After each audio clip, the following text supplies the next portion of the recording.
Hi guys, welcome to the channel AI for Developer. Today we are going to learn how to do semantic search using sentence transformers.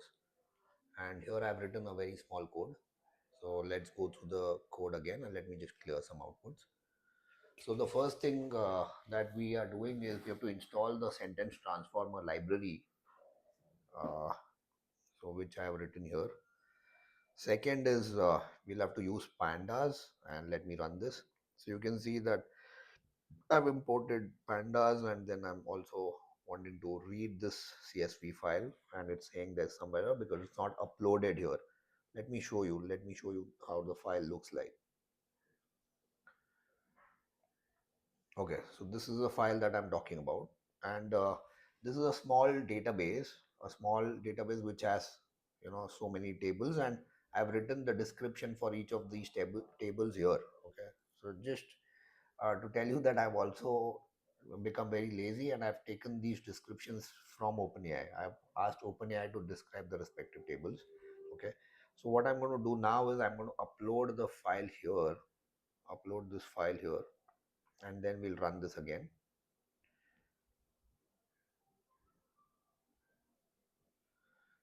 So the file is here. Okay, okay. So I've uploaded the file here. Now let's run this again. And essentially what I'm doing here is, what I've done is that I've taken this file via the pandas into df variable, and then I have taken the descriptions in this paper texts variable, and I have printed the paper text. You can see this here, and then I have printed the top 5 columns in the df. Okay, so let's run this also. This is basically showing the top 5 paper texts, and it shows here. Okay, the next thing that we're doing is we are going to be importing the sentence transformer and util from this. Let's run this whole thing. Okay, this we would want to be connected to the GPU. Okay, what the model that we are going to use, the sentence transformer model that we are going to use is lapse. Okay, so this is going to take some time because it's a big model. It is a very decent model and it's got pretty high accuracy. You can see this is a 1.88 GB model. Okay, and it's basically downloading from the Hugging Face hub repository. Okay, so this is done now. Okay, I have also saved this in tensor.pt file. Okay, so now I have defined this function which is for search. So essentially the way things work in AI is you have a model. Model is basically some texts which is trained, and these are stored in the form of numbers, in the form of vectors. So that model is established. So when we give them the input, here you can see that if I'm sending the input, which is let's say the total amount, this first will convert into the same embeddings. Okay, it will encode into the same embeddings, and then there'll be search between the numbers. Okay, and then whatever is output along with its match score is what will come out of this. So let's try and do this. Let's end total amount. So you can see that total amount as a column has got the best match is the table invoice line, and the second best match is the invoices table. Okay, so fundamentally what I'm trying to do here is that I am trying to figure out that if there is a question by the user, then what all tables are the most relevant tables for the schemas of those, so that I can provide that to OpenAI tomorrow or any other model tomorrow and get an SQL query out of that. Okay, so that is the agenda.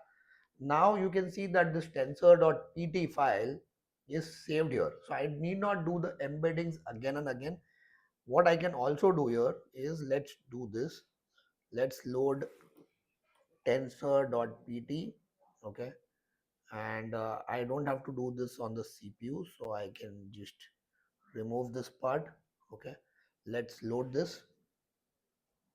Now once it's loaded, I can, I've defined a different search function, which is search one here, which will take the embeddings from tensor.pt. Okay. So I'm done. And now again, when I do this, so I don't really have to store this in my memory. Let's say search one, okay, and run this. It'll give me the same output. However, now see, it gives me the same output. However, now you can see that it's taken from this tensor.pt file. The embeddings are stored in the tensor.pt file. Okay, so I don't have to do the embedding thing again and again. So yeah, so this is all about it. Now if you also want to say some things in any other language, this will work the same. Okay, so for example, if I say search one, give me, let me show you this. Okay, code, let me ask a different question. uh, Give me album details.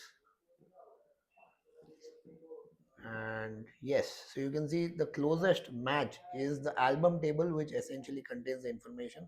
The second table is a track table, which is again, yes, important because tracks are a subset of albums, and so on. Okay, so here it shows the closest match. The match number is 0.732. Okay, 0.36326, and so on. Okay, so this is how the semantic search works. Uh, and I hope you've understood the concepts. Now here you can actually be taking inputs in any other language. Let me try this. Okay, give me album details. Let's translate this in, let's say, Hindi.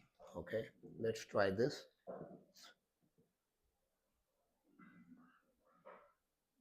Okay, let's try this.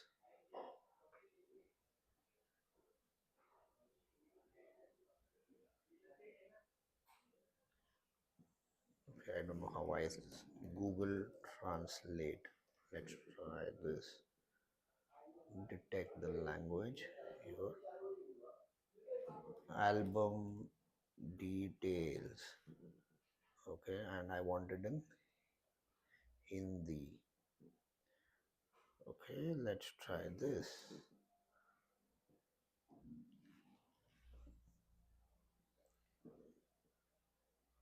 See, it's saying the same thing. The album table contains, and so on. So it works. Basically, you give input in any language and it works. I hope you've enjoyed the video, and keep subscribe to our channel for many more such videos. Thank you.